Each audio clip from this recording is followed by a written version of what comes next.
Esiet sveicināti. Mēs tiekamies ceturtdienā. Savukārt trešdienas vakarā notika viens no tādām lietām, kas Latvijas televīzijās diezgan reti notiek, proti LNT diskusijās, es jau pagāju aizmirst līderu cīņas tā laikam.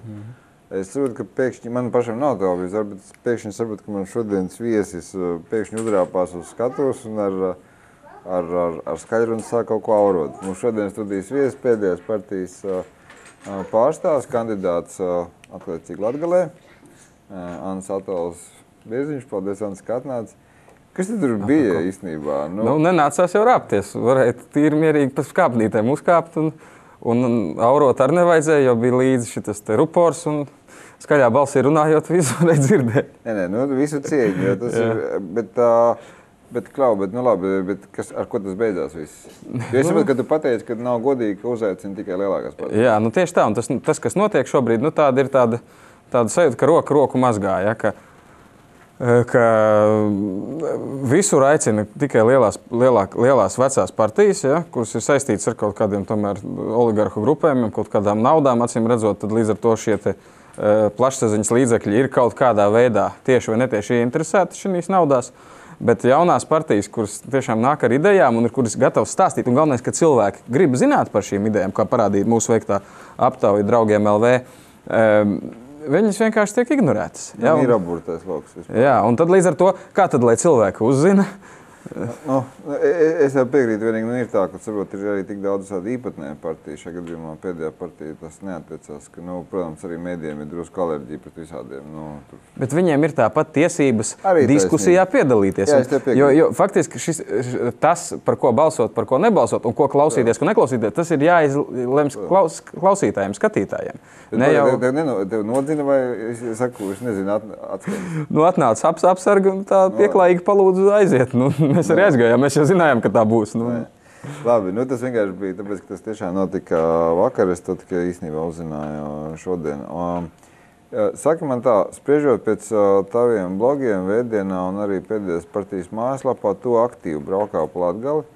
Tādā nozīmē, ka tu redzēji, kur tu tiecies, vai tirgu, Daugavpils vai no kur.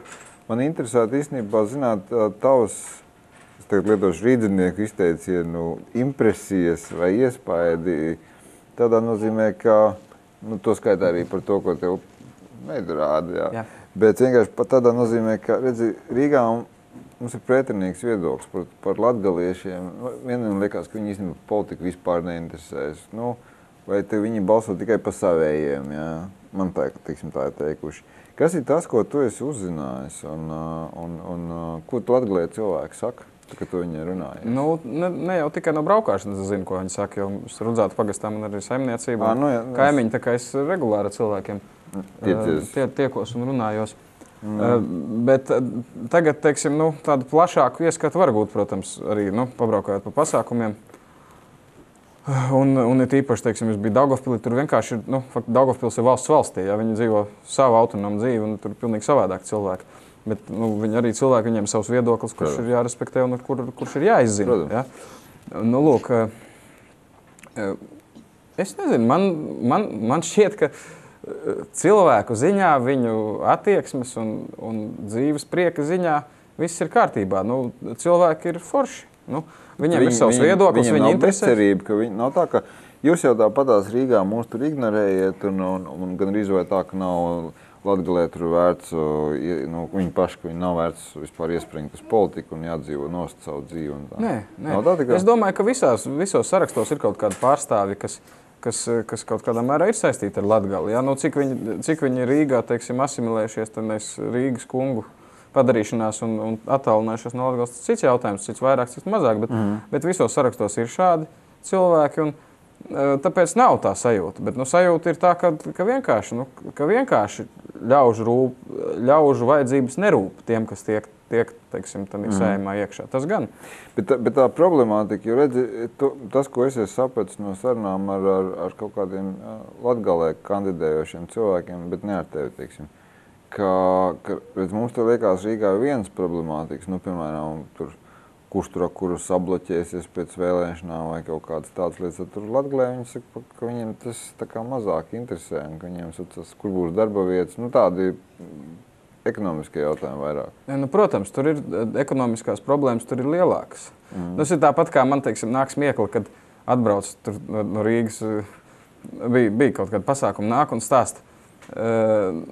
Šausmas, tur kaut kāds nelāpīts, asfaltēts ceļš, tur bedrītis, un mēs ceļus sataisīsim. Saprot, kad es iebraucu pa mālainu tīrumu ceļu pie kaimiņa, šitādā pielījušā laikā, vai reizēm arī neiebraucu un jāiet pēc traktora. Man nāk smiekli par tādām problēmām, kad ir bedrītis uz asfaltēta ceļa vai nav. Ja? Tā ir pavisam cita izjūta. Vai tu brauc pa tādiem mālainiem tīrumu ceļiem, vai tu pa viņiem vispār nekad nebrauc. Ja? Līdzīgi ir arī ar citiem jautājumiem. Bet saki, tas vecais stāsts, ka labi, es saprotu, ka pēdējai partijai varbūt tā kā vispār ir drusku cits uzstādījums šobrīd politikā, bet uz tādiem kaut kādiem jautājumiem, ko tev teiktu tie latgalieši, kur tu mums radīs tās darba vietas? Viss ir izlaupīts, rūpnīcas nav. Tāda, ko tu viņiem saki? Es uzskatu, ka jautājums par konkrētiem ekonomiskiem risinājumiem ir sekundārs. Tomēr. Jā, sekundārs nevis prioritāšu nozīmē, bet chronoloģijas nozīmē sekundārs. Jo kas ir mūsu galvenā ideja? Mūsu galvenā ideja ir attieksmes maiņa. Skaidrs prāts un sirdsapziņa, ja? Godīgums. Un līdz ar to vienkārši tā zakšana mazinās, tā lielā zakšana, kas notiek jau 20 gadus. Un no tā vien, ka viņi mazinās, no tā vien jau ekonomika iet uz augšu. Tas ir tā kā akmeni nosiet no striķa, un tas pludiņš viņš vienkārši pavelk uz augšu līdz ar to. Tā tas ir. Un tad jau arī radīsies tās darba vietas, tad sakārtosies gan tas sociālais, gan tīri psiholoģiskais, gan uzņēmēja darbības klimats. Jo, ja ir tāda kaut kāda iespēja uzticēties, ticēt politiķiem, ticēt arī uzņēmējiem līdz ar to, tad arī parādās viss pārējais. Ja tā vide ir prognozējama un godīga. Jā, es vienkārši vienmēr esmu mēģinājis saprast arī tā, off-rekordā runājoties ar tiem politiķiem, saka, bet ko jūs Latgalē varētu piedāvāt? Viņi saka, mēs turismus tur neskarta daba. Tad viņi samulst, viņi saka, varētu vēl pārtiks rūpniecība. Un tad tā liekas, citā Latgalē īstenībā, cik viņi tāda tradicionāli ir bijis nostūrs, atvainojās no tāda ekonomiskā viedokļa, kur vairāk tā pa sevi dzīvojuši. Daugavpils Rēzekne ir liels pilsētas faktiski. Arī tas. Labi, par Latgali tas būtu tā kā Par to es varbūt piebildīšu par to attīstību.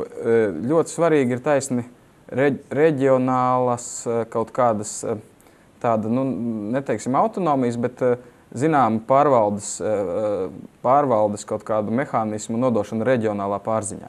Jo šobrīd visu naudu faktiski sadala Rīga. Un Latgale to naudu sapelna, nāk kaut kādu nodokļu, un tomēr tas viss aiziet. Nav nekādas teikšanas. Tāpēc ļoti būtiski ir, lai būtu tas mehānisms taisni reģionāli, palielinātos kaut kādu apgabalu tādu nozīme un varētu paši izspriest, jo uz vietām ir labāk redzams, kas ir vajadzīgs, kas ne. Tur es tev piekrītu, vienīgi redzat, Latgale vienmēr ir bijis dotējums reģions. Līdz ar to, ja Latgale mēģina dzīvot ar to, ko viņi sapelna, tad jūs tur drīz bez biksēm vispār paliksiet. Tā kā tas tā, koks ar diviem galiem.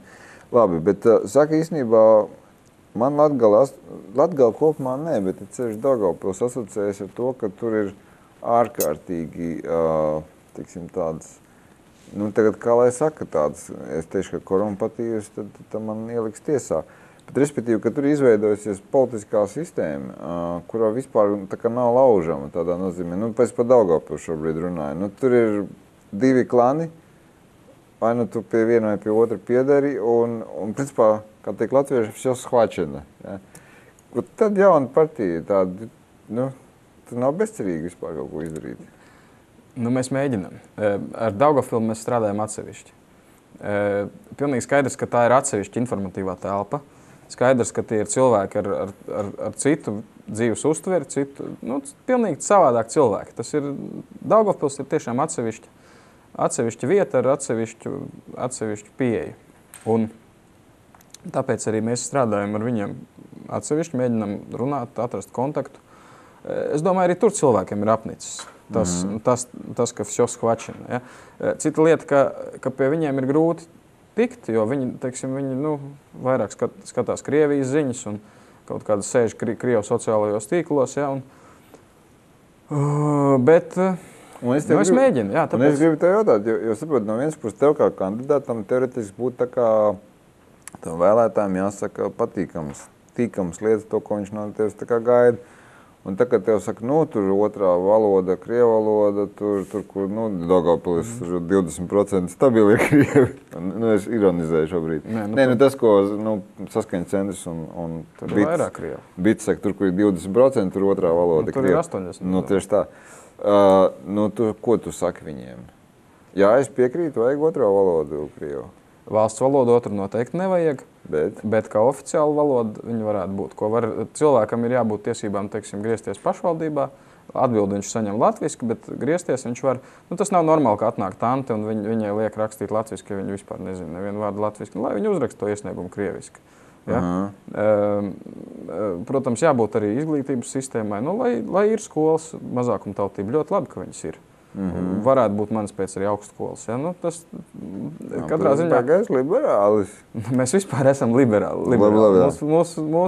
Ar to mēs arī atšķiramies, ka mūsu partijai ir liberāla pieeja ļoti daudziem jautājumiem, kur Latvijā ir vainu visiem attieksmi. Bet mēs ejam kaut tā pa vidu un mēs skatāmies, ka visi ir cilvēki un principā mēs nešķirojam tā. Bet vienkārši jautājums ir, cik mēs tiešām daudz runājam par to, ka Daugavpils, piekrīt, bet arī Latgalē kopumā ir drusku cita informatīvā telpa. Cik viņi vispār tāprāt ir lojāli pret valsti? Nav tā, ka viņi saka, ja jūs mums liekiet, tad atvainojies virsū, tad mēs jums arī. Ir, bet tas ir diezgan loģiski, ka tā notiek. Cik valsts ir lojāli pret Latgali, cik valsts, teiksim, ievēro 17. gada vienošanos, uz kādiem nosacījumiem Latgali pievienojās Vidzemē, Kurzemē. Tā, pagā, atkal sāk. Tur bija paredzēts, ka būs izglītība latgaliski, bet 34. gadā pēc Ulmaņa apvērsuma tas latgaliešu skolas tika likvidēts. Kas nozīmē, jūs mums pievienojāties? Tā bija, sanāca kongress un deputāti bija, un viņi sprieda, vai Latgali pievienosies Baltijai. Toreiz sauc par Baltiju šīs divas Kurzem un Vidzem guberņas. Vai Latgali pievienosies Baltijai, bija arī tādi, kas gribēja pievienoties Lietuvai, bija tādi, kas gribēja neatkarīgi pasludināt. Tā kā, tas bija teiksim, latgaliešu tautas lēmums, un teiksim, tā noruna viņa pēc Ulmaņa apvērsuma tika pārkāpta. Tāpēc, teiksim, runāt par kaut kādu, skaidrs, ka ir lojalitāte, bet viņa ir arī tas aizvainojums. Tas aizvainojums ir, un viņš ir pamatots.